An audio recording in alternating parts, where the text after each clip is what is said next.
Hello and welcome to another video from myself, Jimmy Jam Jamesy. I hope you're keeping well and I hope you're going to thoroughly enjoy what we're going to cover here now today. Why Chelsea are going to win the Premier League this season. From the offset, that might seem like a bit of a bold statement. Some people think that winning a random pre-season tournament like the Club World Cup means that, yes, we're going to win the Premier League, give us a trophy now, Paddy Power, pay out in it, it's gonna happen. But for me, there's a few different reasons why I think we're gonna win, and I'm gonna take you through them today now. I have 8 different reasons as to why we are going to win the Premier League for the 25-26 season. To be honest, 3 of them can be grouped in together. So then that would be 6 reasons. The last 5 reasons directly concern Chelsea, but the first reason, the one I'm going to start off on, is about the other teams in the Premier League. Liverpool, Man City and Arsenal. And why they're not going to win it. So starting off, I suppose, with the reigning champions, Liverpool. The reason I don't think they're going to win the league. They brought in a few new transfers. It's going to be a bit of a change to the system for what Slot had last year. We've seen numerous times that a new manager comes in, has a great first season, Ancelotti, Conte, don't know who else, but they're the main ones I'm thinking of, and they're at Chelsea, but regardless, ignore that fact. They come in their first season, they do great, everything's amazing, the roses are blooming, there's no rain at all, there's no cloud in the sky, everything's fantastic, and the second season comes and then whack, fall to shit. I think Liverpool are going to fall to shit, and it's got to do with all these new transfers they've got coming in. How are they all going to fit the system? The first season without Trent. The first season where Robertson isn't going to be a proper starting left back. Up front then, you have a fair bit of change. Obviously, the tragedy with Jota. Diaz seems to be going. Salah, he just signed a contract. He played so good last season to get that contract. Now he has it. He's not going to get another big contract afterwards. So this season, he's going to have his feet up, take it handy, not doing a drop. He doesn't need to. Check the last few times that Salah has got a contract extension and seeing what he's like the season afterwards. And then Wirtz and Ekete,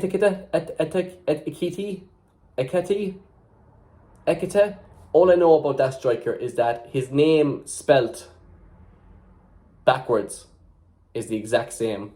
And it's very rare you find a player in that. So that's some good scouting by Liverpool. But Wirtz, again, I have seen my fair share of good, promising talents coming from the German league and just not doing very well. Nkunku, Havertz, Werner, just to name a few recently. I've experienced the trauma, and I think next year Liverpool are going to experience a little bit of that trauma too, and that's why they're not going to win the Premier League. Too much moving and shaking, second season syndrome. Salah, and he's off to the AFCON. That's a full month of him gone.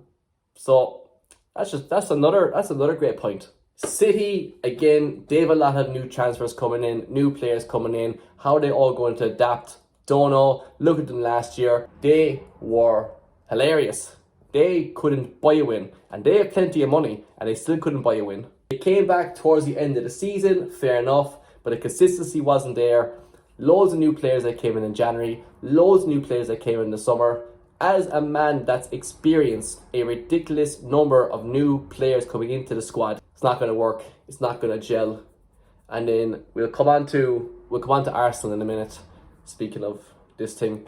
But I don't think it's going to gel. I don't think it's going to work. Too much chopping and changing. They're in a transition period. Man City for me, no.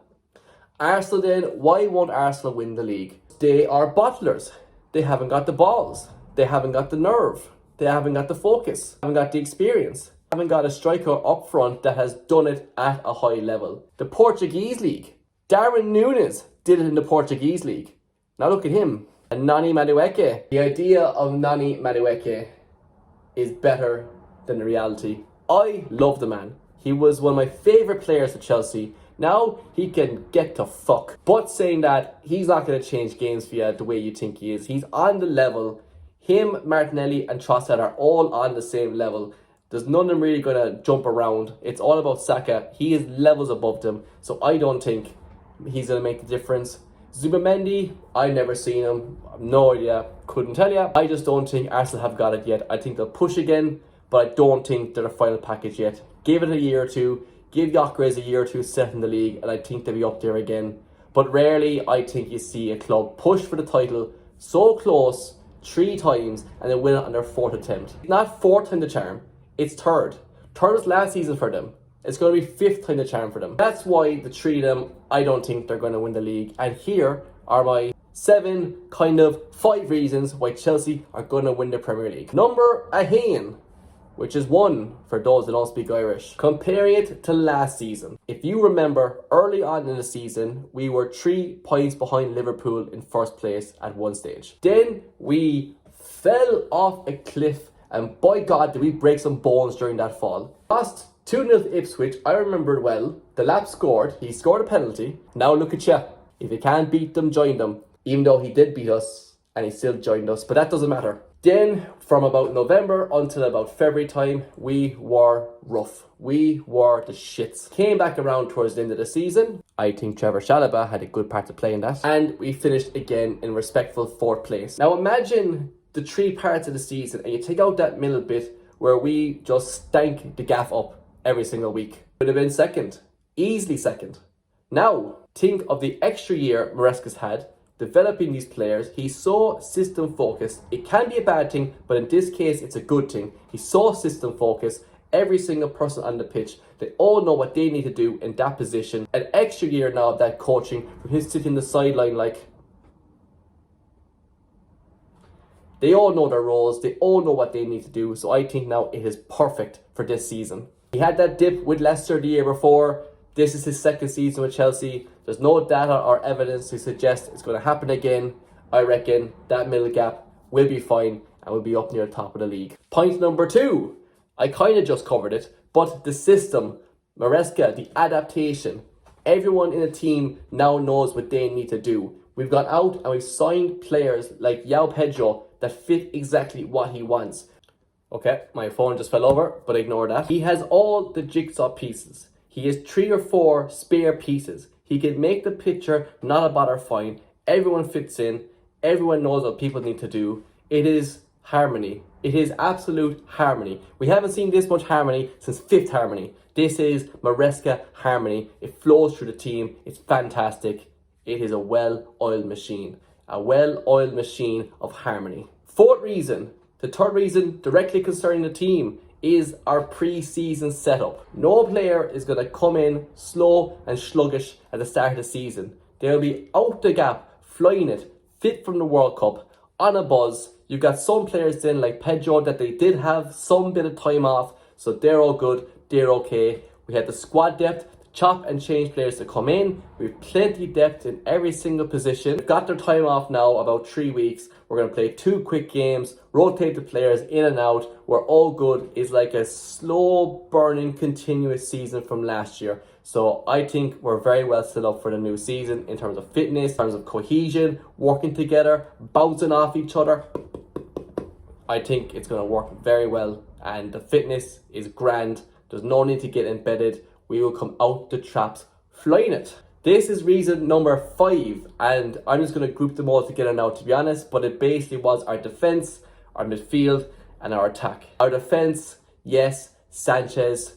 Nobody is absolutely blown away by him. I think that is the most polite assessment of poor old Robert. But he's there, he's okay, he makes some very good saves, I think. It's a confidence issue for him the most time.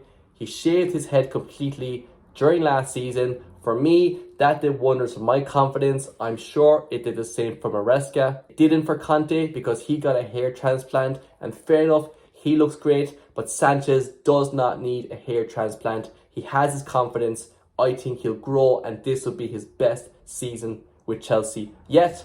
But saying that, it will be tough for it to be his worst because he's definitely ticked that box. The defence then, Reece James, I'll talk about a bit more later, but he seems to be back fit. He's able to play. Gusto started to come into it towards the end of last season. Again, confident. I think he'll be fine. Centre backs then, Tosin, he's growing into it. He's found his feet. Colwill, just going to keep getting better. Chalobah, just going to keep getting better. It does make sense now why they bought all these players and said to give them time, because They're all just getting older and getting better, coming into their prime. Chalobah being with us for the first full season in about 4 years. 4 fucking years this man has had to wait until he was back having a regular place in the squad. He's here now. He is solid defensively and he is a focused man. We have a great back line now. So I think when they all play together, they all work well together. Cucurella, he has been flying it since the Euros. Cucurella last season showed why I think playing during the summer is also a good thing. He didn't come back from the Euros tired at all. He wasn't hungover. We all knew he couldn't sing because that stupid Haaland song was embarrassing. But he could score goals and he could run down the wing. And I don't care if he can't sing. If you can do that, you're my left back. Defence is the most solid it's been, I think, now ever since Tuchel was there. And by God, we had a tough defence back then. Moving on to the midfield. Our midfield is a joke. Our midfield has seen more money pumped into it than, I'm going to say, half of the economies in the world have seen. The money on Caicedo, Lavia, Enzo, let's not think about it. Let's get it out of our heads. They're here, they're good, they're playing. Enzo was very, very, very good last season. Caicedo was brilliant. Lavia, he comes in and out. When he's there, look, it's great, but you can't rely on him. Andrey Santos, I'll touch on him a bit later. If he can replicate the form that he showed in League One, which I never saw, but people on the internet told me it was good, and that's always a very reliable source, we will be flying it. We will have great depth. I think we'll be okay in midfield. I would say it could be one of the best midfields in the league. Come at me, Arsenal fans. Don't want your Rice. Don't want your Odegaard. Give me Caicedo. Give me Enzo. We're laughing. The attack then. Our attack, we have 27,000 attackers on our books. And thank God, 4 or 5 of them are very good. Palmer, João Pedro, Liam Delap, Pedro Neto, Esteval, I don't know, could be great, could be a wild card, who knows. We have got a lot. They can chop and change, they can go in and out. Again, Neto, he's just going to come along. Palmer, hopefully he's found his form. João Pedro's going to link up great with him. Delap as an option coming off the bench, we are laughing. Liam Delap is going to do so much terrorism that Trump might start tweeting about him. I think our depth in attack, it's great. It really makes us a serious threat. If someone's having an off game, not a bother. With 26 lads on the bench that can come on and replace them. My final point then, which I think is point 5 or 7 or 8, I've lost count at this stage, but I'm going to pick on 4 players in particular. João Pedro, Andrey Santos, Trevor Chalobah, and Reece James. João Pedro has come in and based off what very, very, very little he played in the World Cup, and of that, what very, very, very little I saw, seems to be pretty damn good. He seems to fit the system perfectly. He seems to link up well with Palmer. We didn't have this before. We had Jackson, a rambling idiot, up and down the pitch. But then we got to the end of it, just couldn't finish. He could not finish. There's a joke there, but we're trying to keep this PG. So having him out the picture, Delap in the picture, and then João Pedro in another big picture frame on top of that. All these pictures. The next picture is Reece James lifting the Premier League trophy. João Pedro, I think, is going to add such a different element to our attack, link you up with the wingers. We can play in cam and put Palmer out on the right wing. We can experiment with so many different ways. I just think it's going to benefit us. You can't tell me that what we have now is any worse than we had last year. What we had last year was Nicholas Jackson. He's not our only bit of hope now. And that bit of hope was hopeless. Next player then, Andrey Santos. Santos gives an extra bit of element to that midfield that we need. I think it's going to be great for us. I think it's going to really push on the rest of the players because they look on the bench now. It's not Kieran Dewsbury Hall. It's Andrey Santos and he could be very, very good. I'll package the last 2 together on the bench. I mentioned Reece James earlier. He's fit. He's flying it. To be talks now again about him being the best right back in the world. Trent, you left the country. You were so scared of that threat. I think Reece James, we're going to see him return to his best form back when he was our best defensive and best attacking player 3 or 4 seasons ago under Tuchel. Do not forget how transformative Reece James was. I don't buy jerseys with players' names on it for the laugh. That cost money, but I did it for a good cause. And also Trevor Chalobah, I've already touched on him. I think he's great. He solidifies the defence. He's fantastic. Changed the end of our season 2 years ago. Changed our season last year. He has a point to prove. He's going to prove it to me, you, the lad over there cleaning his window, everyone. everyone is going to know just how good Chalobah is by the end of this season. That's my thoughts. They're all of my notes. That's why I think we are going to win the Premier League. I think there's some very good points there. I think we're in a great position. Hope will be the death of us all, but I hope. So let me know what you think. Tell me why I'm wrong. Tell me why I'm right. Tell me whatever you want, but just keep it, just don't make it too personal. But tell me what you think of those predictions. Tell me what you think of that assessment. Like, comment, subscribe. Please let me know. Share to all your Chelsea friends. Let's get the hope going. And that's about it. Thanks very much. All the best. Take her handy.